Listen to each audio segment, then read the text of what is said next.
तो मूवी के शुरुआत में हमें एक ईडन नाम के लड़के को दिखाया जाता है जो अपने अपार्टमेंट में बहुत ही आराम से सो रहा था कि तभी अचानक से उसकी आंख एक बहुत ही अजीबो गरीब तरह के आवाजों से खुल जाती है, जिसे सुनकर ईडन बहुत ही ज्यादा घबरा जाता है और वो जाकर अपने दरवाजे में बने एक छोटे से होल से बाहर देखने की कोशिश करता है, लेकिन उसे बाहर कोई भी नहीं दिखाई देता। जिसके बाद वो अपने टीवी को चालू जैसे ही कि लेकिन टीवी पर तो सिग्नल ही नहीं आ रही थी, जबकि स्क्रीन पर एक इमरजेंसी वार्निंग लगातार चलती ही जा रही थी। यह देखकर ईडन को कुछ अजीब लगा कि ऐसे कैसे अचानक से सिग्नल चले गए और ऐसी इमरजेंसी वार्निंग क्यों भेजी जा रही है। अभी वो यह सोच ही रहा था कि तभी उसे बाहर लोगों की चीखने चिल्लाने की आवाजें सुनाई देने लग जाती हैं। वो फौरन से अपने बालकनी की तरफ भागा तो उसके तो होश ही उड़ जाते हैं। वो देखता है कि लोग इधर उधर बौखलाते हुए भाग रहे हैं। ऐसा लग रहा था कि जैसे इन्हें कोई पकड़ने की कोशिश कर रहा हो। ईडन भी इतना बौखला चुका था कि उसे कुछ भी समझ ही नहीं आ रहा था कि आखिर बाहर चल क्या रहा है कि उसी दौरान उसने देखा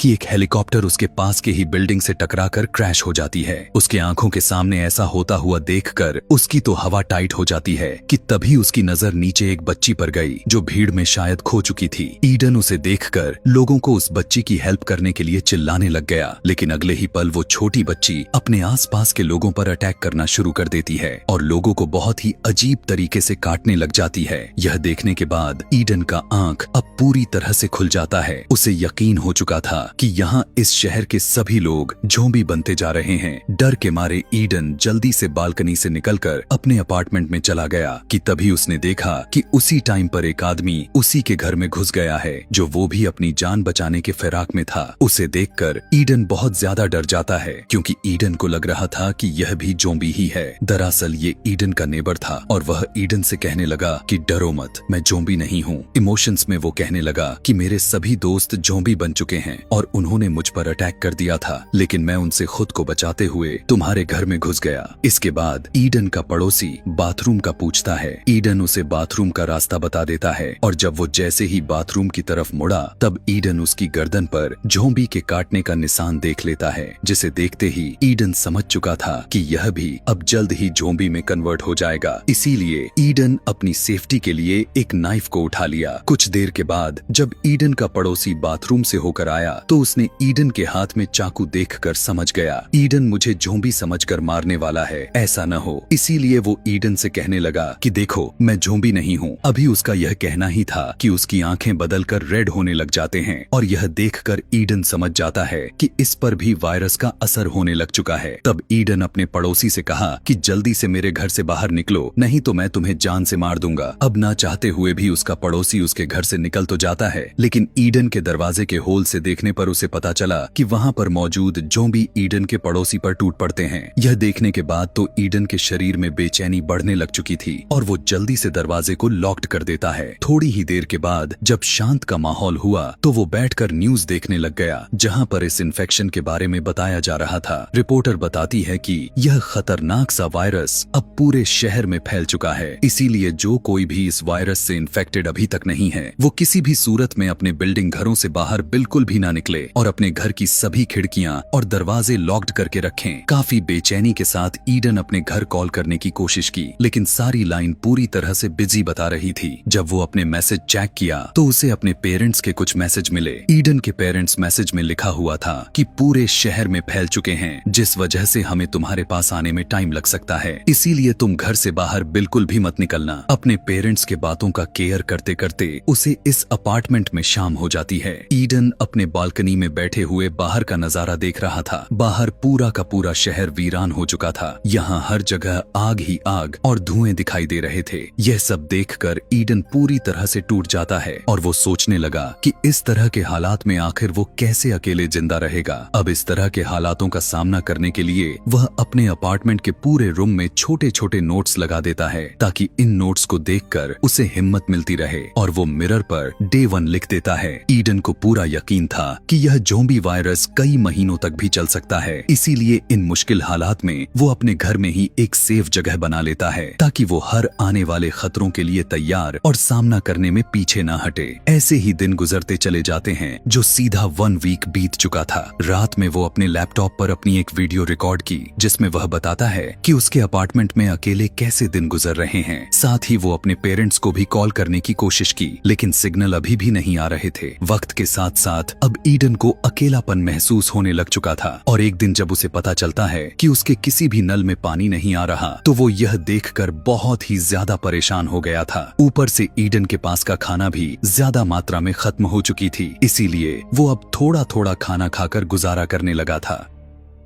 ईडन घिरे हुए ज़ॉम्बियों के बीच में अकेला फंसा हुआ था। उसे कुछ भी पता नहीं था कि आखिर बाहर की दुनिया में क्या चल रहा है। एक दिन जब ईडन अपने लैपटॉप में कुछ देखने लग गया तभी उसे किसी के आहट सुनाई देती है। वो फौरन से खुद की बचाव के लिए एक बेसबॉल बैट हाथ में लेकर तैयार हो गया और तभी हम यह देख पाते हैं कि छत में बने वेंटिलेशन के रास्ते से एक इन्फेक्टेड लड़की ईडन के अपार्टमेंट में आ पहुंचती है। यह देखते ही ईडन खुद को बचाने के लिए किसी कोने में छिप गया और जब वो लड़की ईडन के रूम की तरफ धीरे धीरे बढ़ने लग गई तो इसी का मौका देखकर ईडन पीछे से उस लड़की के सिर पर अटैक कर देता है, जिससे उसकी वहीं पर मौत हो जाती है। अब जबकि उस वेंटिलेशन के रास्ते जो लड़की आई हुई थी उसी को अब ईडन एक सर्फ बोर्ड से उस रास्ते को क्लोज्ड कर दिया ताकि यहाँ से अब कोई दूसरा ज़ॉम्बी अंदर न आ सके। धीरे धीरे दिन गुजरते चले जाते हैं। ईडन जैसे तैसे करके जिंदा रहने की लगातार कोशिश किए जा रहा था। एक दिन जब वो अपनी एक और रिकॉर्डिंग कर रहा था कि तभी उसी टाइम उसे अपनी फोन पर घंटी बजती हुई सुनाई दे पड़ी। वो जल्दी से फोन को रिसीव की और उसने देखा कि उसकी माँ का एक वॉइस मैसेज आया हुआ है। उसकी मॉम बताने लग गई कि हम लोग इसी शहर के काफी करीब आ चुके हैं और कुछ ही घंटों में तुम्हारे पास पहुंचने वाले हैं। इससे पहले कि ईडन की मॉम अपनी बातों को पूरा करती तभी उसी टाइम पर उन्हें कुछ इन्फेक्टेड लोग घेर लिए थे। ईडन वॉइस मैसेज के आखिरी कुछ सेकंड्स के लिए अपनी मदर फादर का चीखते चिल्लाते हुए आवाजों को सुनता है और फिर मैसेज बंद हो जाता है। यह सब सुनने के बाद ईडन को यकीन हो चुका था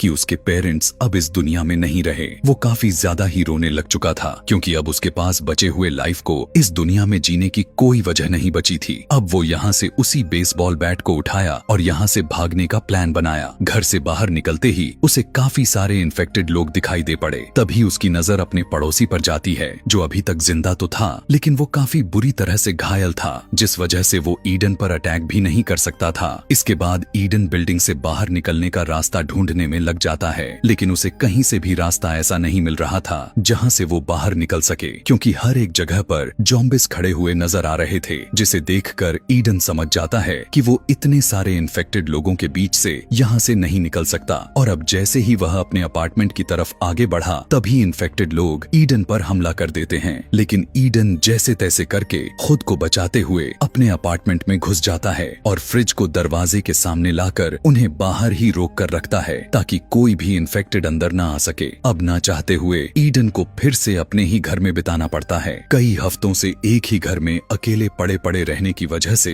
ईडन का दिमाग खराब होता जा रहा था। उसका इन हालातों में जीना अब पूरी तरह से मुश्किल हो चुका था कि तभी अचानक से पूरे शहर की बिजली भी चली जाती है। यह देखकर ईडन और भी ज्यादा गहरे सदमे में चला जा चुका था और वह अब सोचने लग जाता है कि आगे की जिंदगी आखिर कैसे बिताऊंगा। उसके पास ना खाने पीने का कुछ था ना ही सिग्नल, इवन बिजली भी अब जा चुकी है। यह सब कुछ सोचकर ईडन अपने आप को और ज्यादा अकेला महसूस करने लग गया था। इसके बाद ईडन अपनी जिंदगी से तंग आकर अपने लैपटॉप चालू किया और उसमें दोबारा से वीडियो रिकॉर्ड करने लगा। कैमरे में देखते हुए कहने लगा कि आज वायरस को फैले हुए 42 दिन हो चुके हैं। यह भी कहने लगा कि मैंने इन हालातों में खुद को जिंदा रखने के लिए सब कुछ कर लिया लेकिन अब मैं और बर्दाश्त नहीं कर सकता। मैंने पिछले 2 दिनों से ना खाना खाया है और ना ही पानी पिया है, इसीलिए अब घुट घुट कर जीने से अच्छा यही है कि मैं अपनी जान दे दूं। इसके बाद वो पूरे 42 दिन इन मुश्किल हालात में जीने के बाद सब कुछ खत्म करने का फैसला करता है और जैसे ही वो खुद को लटकाकर मारने ही वाला था तभी उसकी नजर सामने एक बिल्डिंग पर जाती है जहां उसे एक लड़की दिखाई दे पड़ी। इतने दिनों के बाद वो लड़की को देखकर शॉक्ड में आ चुका था और उसे अब जीने की एक नई उम्मीद मिल जाती है, लेकिन तभी उसका पैर चेयर से स्लिप कर जाती है और वो तड़पने लग जाता है। किस्मत तो उसकी अच्छी थी कि रस्सी पतली थी जो टूट गई और उसकी जान बच जाती है। जिसके बाद ईडन फौरन खिड़की के पास जाकर उस लड़की को गौर से देखने लग जाता है। एक जिंदा नॉर्मल लड़की को देखकर उसे अपनी आंखों पर यकीन नहीं हो रहा था क्योंकि वो पिछले 42 दिनों के बाद किसी इंसानों को अपने आंखों से देख रहा था।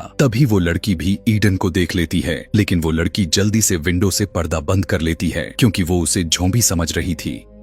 अगले दिन ईडन खिड़की के पास जाता है जहाँ वो उस लड़की को फिर से गौर से देखने लग गया। अब इससे पहले कि वो लड़की ईडन को फिर से ज़ॉम्बी समझकर छुप जाती, ईडन जल्दी से एक पेपर पर हाय लिखकर उसकी तरफ हाथ हिलाता है। यह देखकर वो लड़की समझ चुकी थी कि ईडन कोई ज़ॉम्बी नहीं बल्कि इंसान है। लड़की को भी अब खुशी का ठिकाना ही नहीं रहा था। अब यहाँ से ईडन पेपर के जरिए उस लड़की को अपना नाम बताया। यह देखकर वो लड़की भी अपना नाम ईवा बताती है। ईवा ईडन से पूछने लग गई कि क्या तुम्हारे पास खाने पीने की कुछ है। तब ईडन उसे बताता है कि मेरे पास खाने की कुछ भी नहीं है, लेकिन पीने के लिए ढेर सारा पानी है। ईवा देखती है कि उसके घर के दरवाजे के पास ज़ॉम्बी आ चुके हैं, जिस वजह से ईवा पर्दा बंद करके जाने लग गई। लेकिन जाने से पहले ईडन पेपर पर लिखकर ईवा से पूछता है कि क्या कल भी हम इस तरह से बात कर सकते हैं, जिस पर ईवा हाँ में जवाब देकर वहाँ से चली गई। रात में ईडन टूथपेस्ट खाकर गुजारा करता है। कुछ देर के बाद तेज बारिश शुरू हो चुकी थी। यह देखकर पानी स्टोर करने के लिए ईडन बाहर बर्तन रख देता है और खुद भी पूरे 42 दिनों बाद बारिश के पानी में नहाने लगा। 42 दिनों में ईडन की दाढ़ी भी काफी बढ़ चुकी थी, इसीलिए अपने दाढ़ी को शेप की और अगले दिन ईडन लड़की के सामने आया। ईडन एक बॉल के साथ रस्सी को बांधते हुए ईवा की तरफ फेंक देता है, जिसे ईवा पकड़ लेती है और इसके बाद ईडन इस रस्सी पर 2 पानी की बोतल बांधकर ईवा की तरफ धकेल देता है। लेकिन वो बोतल सामने के जाली से तेजी से टकरा जाती है, जिसकी आवाज नीचे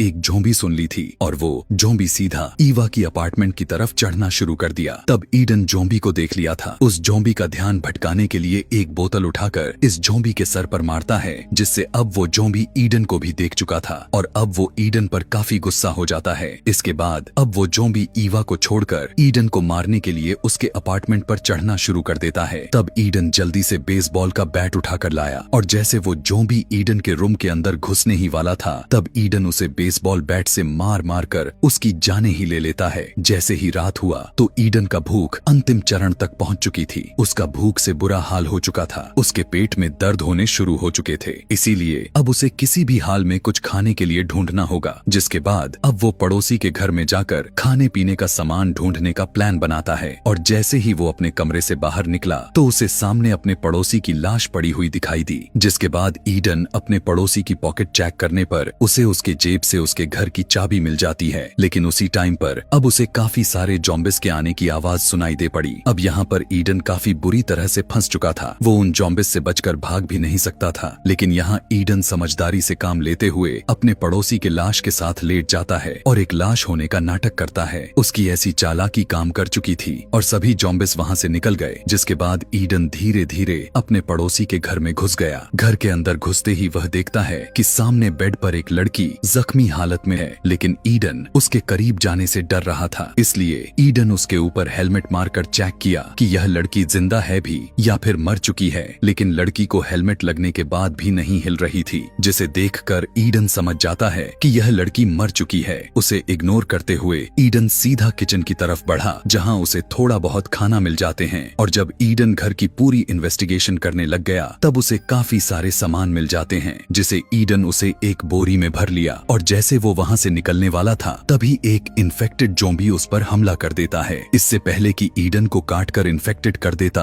तभी ईडन एक टेबल लैंप से ज़ॉम्बी के सर पर मारकर नीचे गिरा देता है। अब यह ज़ॉम्बी इतना गुस्से में आ चुका था कि उसे खाने के लिए ही झपट पड़ा। तब ईडन एक एक्स का इस्तेमाल में लेते हुए उस इन्फेक्टेड ज़ॉम्बी को हमेशा के लिए खत्म कर देता है। इसके बाद जैसे वो बाहर निकलने लगा तो उसने देखा कि बाहर तो अब काफी सारे ज़ॉम्बी खड़े हुए हैं, जहां ईडन धीरे धीरे उन ज़ॉम्बिस से बचते हुए अपने रूम में घुस जाता है। रूम के अंदर आते ही वो जल्दी से अपने कपड़े उतारता है और अपनी बॉडी को चेक करने लग गया कि कहीं मुझे ज़ॉम्बी ने काट तो नहीं लिया, लेकिन उसकी बॉडी पूरी तरह से सेफ थी। इसके बाद वो पड़ोसी के घर से लाए हुए बैग को चेक की, जिसमें उसे 2 वॉकी टॉकी मिली, जिसे देखकर ईडन फैसला कर लेता है कि इनमें से एक वॉकी टॉकी ईवा को दे देगा ताकि ईवा मुझसे आवाजों के थ्रू बात कर सके। इसके बाद ईडन अपने कपड़ों से एक रस्सी बनाकर बालकनी से नीचे उतरने लग जाता है।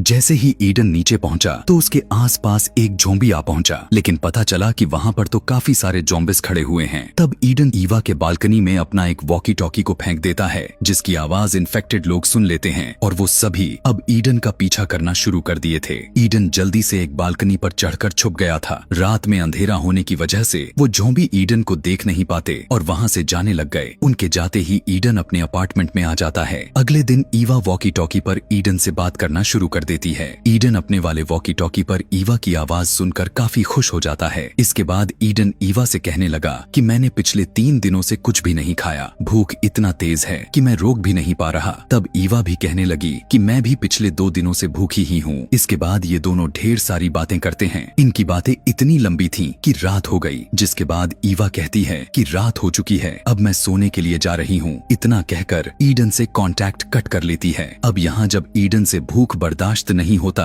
तो फाइनली वो खाना ढूंढने के लिए इस बिल्डिंग को ही एक्सप्लोर करने का फैसला करता है। वो अपने बाथरूम के उसी वेंटिलेशन का रास्ता खोलता है जहाँ से उसके रूम में ज़ॉम्बी वाली लड़की घुसी थी। वेंटिलेशन के रास्ते से होता हुआ पड़ोसी के घर में जाने लगा। आगे बढ़ते हुए उसे एक इन्फेक्टेड की लाश मिलती है जो शायद ऑक्सीजन की कमी से मर गया था। उसे देखकर ईडन बहुत ही बुरी तरह डर जाता है, लेकिन फिर वो किसी तरह हिम्मत बनाते हुए आगे की तरफ बढ़ने लगा। अब वो अपने पड़ोसी के बाथरूम तक पहुंच चुका था, लेकिन जैसे ही वो जमीन पर उतरता है तो उसे खून का एक लंबा निशान दिखाई दिया। उसी निशान को फॉलो करते हुए जब वह सामने लगे पर्दे को हटाता है तब वहां पर कोई भी नहीं था। अब ईडन धीरे धीरे आगे बढ़ते हुए पूरे घर की अच्छे तरीके से इन्वेस्टिगेशन करना शुरू कर देता है और जब वो किचन तक गया तो वहां उसे खाने का काफी सारा सामान मिल जाता है। इसके बाद वो ईवा से कांटेक्ट करके उसे बताता है कि मुझे ढेर सारा खाना मिला है। यह सुनकर ईवा गुस्सा हो जाती है और वो ईडन से कहती है कि तुम मुझसे बिना पूछे उस घर में कैसे चले गए, वहाँ तुम्हारे जान को खतरा हो सकता है। ईडन कहने लगा कि तुम टेंशन मत लो, यहाँ कोई भी नहीं है। जिसके बाद अब ईवा कहने लग गई कि मैं भी तुम्हारे पास आना चाहती हूँ, लेकिन ईडन उसे समझाने लगा कि अभी तुम मेरे पास मत आओ, इस तरह से तुम खतरे में पड़ सकती हो। मैं जब इस घर से निकल जाऊंगा तब मैं तुम्हें सेफली इस घर में लेकर आऊंगा। तब ईवा मान जाती और ईडन से कहती है कि अपना ख्याल रखना। अब जबकि ईडन को खाना मिल चुका था, इसीलिए वो अब अपने अपार्टमेंट तक जाने का सोचता है कि तभी उसी टाइम उसकी नजर उसके सामने के दीवार पर बने एक बड़े से होल पर जाती है और जब वो उस सुरंग के करीब गया तो वहाँ उसे किसी की आसपास होने का एहसास होता है। जैसे ही ईडन पीछे मुड़ा तो उसके पीछे एक बूढ़ा आदमी खड़ा था जो उसके हाथ में एक नुकीला औजार था। यह दोनों एक दूसरे को देखने के बाद समझ जाते हैं यह दोनों ज़ॉम्बी नहीं है। जिसके बाद वो बूढ़ा आदमी अपना हथियार नीचे कर लेता है और वो ईडन से पूछने लगा कि तुम यहाँ पर क्या कर रहे हो। जिस पर ईडन बताने लगा कि मैं यहाँ बस खाने की तलाश में आया हुआ था। तब वो ईडन से पूछता है कि तुम वॉकी टॉकी पर किससे बात कर रहे थे। यहाँ ईडन झूठ बोलने लगा कि मैं अकेले ही खुद को मोटिवेट करने के लिए बात कर रहा था। इस तरह से अब वो बूढ़ा आदमी भी ईडन के साथ काफी अच्छे से फेस आने लग चुका था और ईडन से कहता है कि तुम जितना चाहो खाना ले सकते हो। यहाँ वो बूढ़ा आदमी ईडन को प्लेट में कुछ खाने के लिए भी दिया। कई दिनों से भूखा होने की वजह से ईडन भी उसे खाने लग जाता है, यह सोचे समझे बगैर कि उसमें कुछ हो भी सकता था। कुछ देर के बाद वो बूढ़ा आदमी ईडन से कहने लगा कि अलमारी से मेरे लिए एक बोतल उठा कर दो। लेकिन जैसे ही ईडन बोतल को उठाने के लिए मुड़ा कि अचानक वो बूढ़ा आदमी उसके सर पर जोर से वार करके उसे बेहोश कर दिया। होश आने पर उसने देखा कि वो अब खुद एक इन्फेक्टेड औरत के सामने है। उस ज़ॉम्बी औरत को बांधा गया था। डर के मारे ईडन अब यहाँ से भागना चाहता था, लेकिन तभी ईडन देखता है कि उसके भी हाथों को बांध दिया गया है। यहाँ पर अब बूढ़ा आदमी ईडन को बताने लगा कि यह औरत मेरी पत्नी है जो अब इन्फेक्टेड हो चुकी है। वो बूढ़ा आदमी कहता है कि मैं अपनी पत्नी से बहुत ही ज्यादा प्यार करता हूँ, जिसे मैं किसी भी सूरत में उसे खोना नहीं चाहता और मेरी पत्नी 1 हफ्ते से भूखी है, लेकिन आज उसकी भूख मिटने वाली है क्योंकि आज मैं तुम्हें उसका खाना बनाने वाला हूँ। जिसके बाद वो बूढ़ा आदमी ईडन को कुछ दवाइयाँ देते हुए कहने लगा कि यह दवाई तुम खा लो, जिससे तुम्हारी बॉडी सुन्न हो जाएगी, जो मरते वक्त तुम्हें दर्द जरा सा भी महसूस नहीं होगा। लेकिन ऐसा काम ईडन कहाँ करने वाला था। वो साफ साफ इनकार कर देता है और उस बूढ़े आदमी से कहता है कि तुम्हारी पत्नी इस तरह से जिंदा नहीं रह पाएगी और देखो वो खुद मरने के लिए चिल्लाए जा रही है, इसीलिए अब तुम्हें तो चाहिए कि अपनी वाइफ को मारकर उसे इस नरक जैसी जिंदगी से आजादी दिलवाओ। लेकिन उस बूढ़े आदमी की मेंटल कंडीशन पूरी तरह से हिल चुकी थी, इसलिए वो ईडन से कहता है कि चुपचाप इस दवाई को खा लो, वरना मुझे तुम्हें बेहोश करने के और भी तरीके आते हैं। लेकिन फिर भी ईडन उस दवाई को खाने से इनकार कर दिया। ऐसा करते ही वो बूढ़ा आदमी ईडन को बेहोश करने के लिए अपना औजार लेने चला गया। अब ईडन में खौफ साफ साफ नजर आ रहा था। सोचने लगा कि अगर मैं यहाँ जल्द ही कुछ नहीं किया तो मैं मारा जाऊंगा। इसीलिए वह जैसे तैसे करके खुद को छुड़ा लिया और दरवाजे के पीछे छुप जाता है। अब जैसे ही वो बूढ़ा आदमी ईडन को मारने के लिए आया, तब ईडन बड़ी चालाकी के साथ उस बूढ़े आदमी को पकड़कर उसी के पत्नी के पास धकेल दिया, जिसके बाद उस बूढ़े आदमी के अपनी पत्नी पकड़कर जोर जोर से उसे काटने लग जाती है। यहाँ ईडन उन दोनों को छोड़कर दरवाजा बंद कर देता है और अपना सामान पैक करके अपने अपार्टमेंट की तरफ निकल गया कि तभी ईवा वॉकी टॉकी के जरिए उसे बताती है कि मेरे अपार्टमेंट में इन्फेक्टेड लोग घुस चुके हैं। यह सुनकर ईडन जल्दी से ईवा को बचाने के लिए उसके अपार्टमेंट की तरफ जाने लगता है। ईडन जैसे ही अपने अपार्टमेंट की बालकनी पर पहुंचा तो उसे सामने ईवा दिखाई देती है। वो देखता है कि बालकनी में वो फंसी हुई है। अब उसके पास निकलने का कोई रास्ता नहीं बचा था। अब यहाँ पर फौरन से ईडन ईवा को बचाने के लिए कपड़ों को लेकर बड़ा सा रस्सी बनाया और उसके जरिए नीचे उतरने की कोशिश में जमीन पर गिर जाता है कि तभी गिरने की आवाज सुनकर एक इन्फेक्टेड उस पर हमला करने के लिए उसकी तरफ दौड़ा। अब ईडन खुद को बचाने के लिए शॉटगन उठाकर उस इन्फेक्टेड इंसान को मार देता है, लेकिन गोली की आवाज बिल्डिंग में मौजूद ढेर सारे जॉम्बिस सुन जाते हैं और अब सारे जॉम्बिस ईडन को खाने के लिए उस बिल्डिंग से कूदने लग जाते हैं। अब यहाँ ईडन खुद को बचाने के लिए सीधा ईवा के अपार्टमेंट की तरफ दौड़ता है। ऊपर से ईवा भी बड़े से कपड़े को लटकाती है। ईडन उस कपड़े के सहारे ऊपर चढ़ने लग जाता है, लेकिन तभी एक इन्फेक्टेड भी उस कपड़े को पकड़कर उसी पीछे चढ़ना शुरू कर दिया। ईडन भी काफी समझदारी से काम लेते हुए ईवा के ठीक नीचे वाली बालकनी में रुककर जल्दी से एक चाकू के मदद से वहां से कपड़े को काट देता है, जिससे वो इन्फेक्टेड काफी ऊंचाई से नीचे गिरकर मर जाता है। अब यहाँ ईवा भी ईडन के पास कूद जाती है और अब ये दोनों मिल चुके थे। ईडन कहने लगा कि यहाँ रहना ठीक नहीं है, अगर हम यहाँ रहे तो जल्द ही इन्फेक्टेड हमें पकड़ लेंगे। और अब ये दोनों इस जगह से निकलने के लिए आगे बढ़ते हैं और ज़ॉम्बी से लड़ने के लिए तैयार हो जाते हैं। जब ये दोनों इस वाले रूम के दरवाजे पर पहुंचे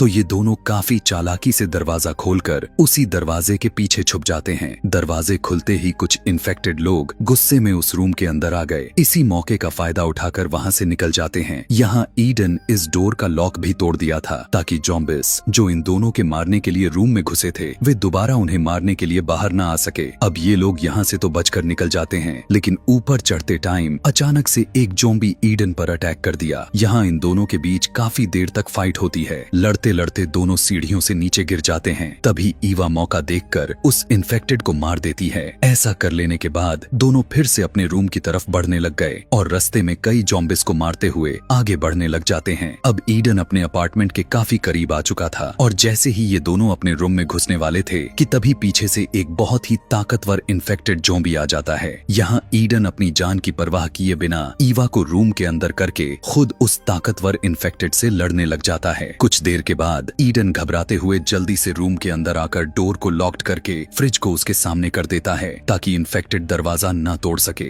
अब ईडन ईवा को खुद से दूर रहने के लिए कहने लगा था और उसे बेसबॉल का बैट पकड़ाकर कहने लगा कि मुझे मार डालो क्योंकि मैं इन्फेक्टेड हो चुका हूँ। कहने लगा कि अब मैं बहुत ही जल्द खुद से कंट्रोल खो दूंगा और मैं नहीं चाहता कि इन्फेक्टेड होने के बाद कहीं मैं तुम्हें नुकसान न पहुंचा दूं, इसलिए तुम्हें मुझे मारना होगा। लेकिन ईवा ऐसा करने से मना करने लग जाती है क्योंकि ईडन ने उसे बचाने के लिए अपनी जान खतरे में डाल दी थी। अब जब ईवा ईडन को मारने से मना कर देती है तब ईडन बिल्डिंग से कूदकर खुद की जान लेने का फैसला करता है। यहाँ ईडन ईवा से कहने लगा कि तुम वेंटिलेशन के रास्ते से होते हुए मेरे पड़ोसी के घर चले जाना जहाँ तुम्हें काफी सारे खाने मिल जाएंगी। अब यहाँ ईडन कूदने से पहले जब अपने टी शर्ट को उतारा और अपने बॉडी को चेक करने लगा तब उसे अपने बॉडी पर किसी भी तरह के काटने का निशान नहीं था, यानी उसे उस ज़ॉम्बी ने नहीं काटा हुआ था। यह देखकर उसकी खुशी का ठिकाना ही नहीं रहता। जिसके बाद ये दोनों एक दूसरे को गले लगे और ये दोनों अब इस बिल्डिंग में एक साथ मिलकर तब तक सरवाइव करेंगे जब तक यह ज़ॉम्बी वायरस खत्म नहीं हो जाता। इसी के साथ यह कहानी यहीं पर खत्म हो जाती है। ऐसे ही और भी मूवी एक्सप्लेनेशन वीडियोस देखने के लिए कमेंट में नेक्स्ट मूवी लिखें और चैनल को सब्सक्राइब करना तो बिल्कुल भी ना भूलें। Thanks for watching.